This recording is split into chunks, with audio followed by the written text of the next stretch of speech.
Hi అండి. Welcome back to our channel. ఈరోజు వీడియోలో ఒక హెల్తీ దోస రెసిపీని మీకు షేర్ చేస్తానండి. బీపీ, షుగర్, రక్తహీనత కంట్రోల్‌లో ఉండడానికి మరియు వెయిట్ లాస్ అవ్వడానికి కూడా రాగులతో ఈ రెసిపీని ట్రై చేయండి. ముందుగా నేను ఇక్కడ 1 కప్ వరకు రాగులను తీసుకున్నానండి. సో మనకి ఇవి ఏ సూపర్ మార్కెట్‌లోనైనా లేదంటే గ్రోసరీ షాపుల్లోనైనా ఈ రాగులనేవి దొరుకుతాయండి. మనకు ఈ రాగులొచ్చేసి చిన్న చిన్న ఆవాల్లాగా ఉంటాయండి. సో, ఇక్కడ నేను 1 కప్పు వరకు ఈ రాగులను తీసుకున్నాననమాట. సో, ఈ రాగుల్లో మట్టి అనేది ఉంటుంది కాబట్టి బాగా శుభ్రంగా కడుక్కోవాలండి. అండ్ 1 కప్పు రాగులకి హాఫ్ కప్పు వరకు నేనిక్కడ మినపగుండ్లను తీసుకున్నానండి. సో, హాఫ్ కప్పు మినపగుండ్లను కూడా యాడ్ చేసుకున్నానండి. అండ్ ఇప్పుడు ఇందులో ఒక టీ స్పూన్ వరకు మెంతుల్ని యాడ్ చేసుకున్నానండి. నేనిక్కడ ఇందులో రైస్ ఏమీ యాడ్ చేయట్లేదండి. మనకి వెయిట్ లాస్ అవ్వాలి అనుకుంటే రైస్‌ని స్కిప్ చేయండండి. సో, వీటిని ఇప్పుడు బాగా 4, 5 సార్ల వరకు శుభ్రంగా బాగా కడగండండి. ఎందుకంటే రాగుల్లో మట్టి అనేది ఉంటుందండి, కనపడదనమాట. సో, అందుకనే శుభ్రంగా 4, 5 సార్ల వరకి కడిగి ఒకవేళ రాళ్ళవి ఉంటే ఒకసారి శుభ్రంగా చెక్ చేసుకోండండి. ఆ తర్వాత ఫ్రెష్ వాటర్‌ని యాడ్ చేసుకోండండి నిండుగా. ఇప్పుడు వీటిని 8 గంటల పాటు బాగా నానబెట్టుకోవాలనమాట. సో, నేనిక్కడ 8 గంటల తర్వాత చూస్తే మనకి చక్కగా నానిపోయినాయండి ఈ మినపగుండ్లు, రాగులు అనేవి. ఇప్పుడు వీటిని గ్రైండ్ చేసుకోవాలండి. నేనిక్కడ ఒక మిక్సీ జార్ తీసుకున్నాను. సో, వాటర్ అన్నీ వంపేసేసి ఇంకా పప్పులు, రాగుల్ని మిక్సీ జార్‌లోకి యాడ్ చేసుకుంటున్నానండి. వాటర్ ఉంటే మనకి త్వరగా రావనమాట రాగులు చేతికి. సో, వాటర్‌ని వంపేసేసుకొని ఇందులోకి ఈ మినపప్పు అండ్ రాగులు యాడ్ చేసుకొని కొన్ని వాటర్‌ని యాడ్ చేసుకొని ఇలా గ్రైండ్ చేసుకోండండి. ఒక 2, 3 నిమిషాల పాటు బాగా గ్రైండ్ చేసుకోవాలండి. ఎందుకంటే రాగులు అనేవి తొందరగా గ్రైండ్ అవ్వవనమాట. రాగులు గ్రైండ్ అయినట్టు కనిపిస్తాయి కానీ త్వరగా గ్రైండ్ అవ్వవనమాట. సో, అందుకనే 3 నిమిషాల పాటు బాగా గ్రైండ్ చేసుకోవాలండి. నేను ఇంకా వాటర్ ఏమీ యాడ్ చేయట్లేదనమాట.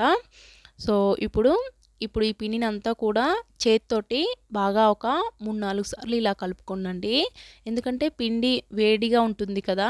మిక్సీలో గ్రైండ్ చేసుకున్నాం కాబట్టి ఎక్కువసేపు కొంచెం వేడిగా ఉంటుంది. సో, ఇలా ఒక 3, 4 సార్లు ఇలా చేత్తో బాగా కలుపుకున్న తర్వాత పిండిని ఫర్మెంటేషన్ చేయాలండి.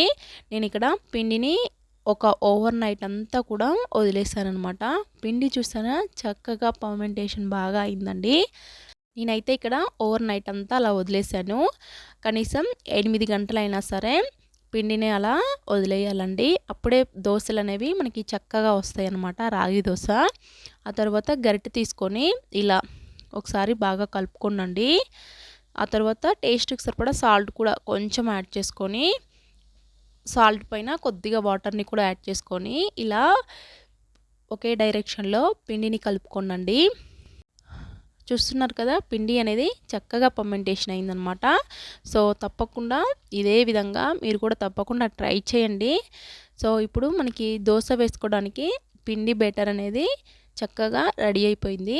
ఇప్పుడు ఈ దోస ఎలా వేయాలో చూపిస్తానండి. దానికోసం ప్యాన్ పెట్టుకొని, ప్యాను హీట్‌లో ఉండాలండి బాగా. ఆ తర్వాత వాటర్‌ని ఇలా స్ప్రింకిల్ చేసుకొని ఏదైనా టిష్యూ నాప్కిన్‌తో కానీ క్లీన్ చేసుకున్న తర్వాత ఆనియన్‌కి కొద్దిగా ఆయిల్‌ని అప్లై చేసుకొని ఇలా ప్యాన్‌కి స్ప్రెడ్ చేయండండి. ఆ తర్వాత 1, 1.5 గరిటె వరకు పిండిని ఇలా యాడ్ చేసుకొని, మీకు పల్చగా కావాలనుకుంటే పల్చగా యాడ్ చేసుకోవచ్చు. ఇలా దోస పైన పల్చగా స్ప్రెడ్ చేసుకోవచ్చు దోస పిండిని. లేదు కొంచెం మందంగా తింటారు అనుకుంటే మందంగా అయినా సరే ఈ పిండిని వేసుకోవచ్చనమాట. నేనిక్కడ పల్చగానే స్ప్రెడ్ చేసుకున్నానండి కొంచెం క్రిస్పీగా ఉండడం కోసం. సో, ఆ తర్వాత ఆయిల్‌ని కూడా చుట్టూ అప్లై చేసుకోండి. ఈ రాగి దోస చుట్టూ కూడా ఆయిల్‌ని అప్లై చేసుకొని 1 నిమిషం పాటు మీడియం ఫ్లేమ్‌లోనే కాల్చుకోవాలనమాట. ఈ దోస అనేది హైలో పెట్టొద్దండి. అండ్ నేనిక్కడ ఒకవైపుకి ఫోల్డ్ చేసుకుంటున్నానండి. హాఫ్ ఫోల్డింగ్ చేసుకున్నాను దోసని. సో, 2 వైపులా కూడా ఇలా ఫోల్డ్ చేసుకొని ఎన్నంటే అన్ని కాల్చుకోవచ్చండి. లేదంటే డైరెక్ట్‌గా మీరు రెండో వైపు కూడా టర్న్ చేసుకొని కాల్చుకోవచ్చనమాట దోసని.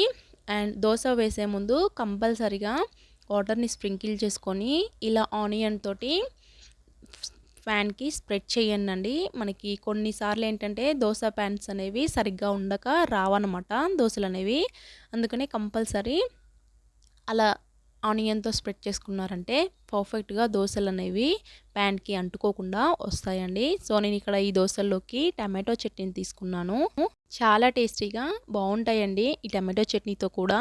అండ్ మీరు కూడా ఒకసారి తప్పకుండా ట్రై చేయండి. అండ్ వీడియోని లైక్ చేయండి. కొత్తగా మన ఛానల్‌ని ఎవరైనా చూసినట్లయితే తప్పకుండా సబ్స్క్రైబ్ చేసుకోండి. మంచి మంచి రెసిపీస్ అన్నీ మన ఛానల్‌లో ఉన్నాయండి. మరొక మంచి వీడియోతో మీ ముందుంటాను.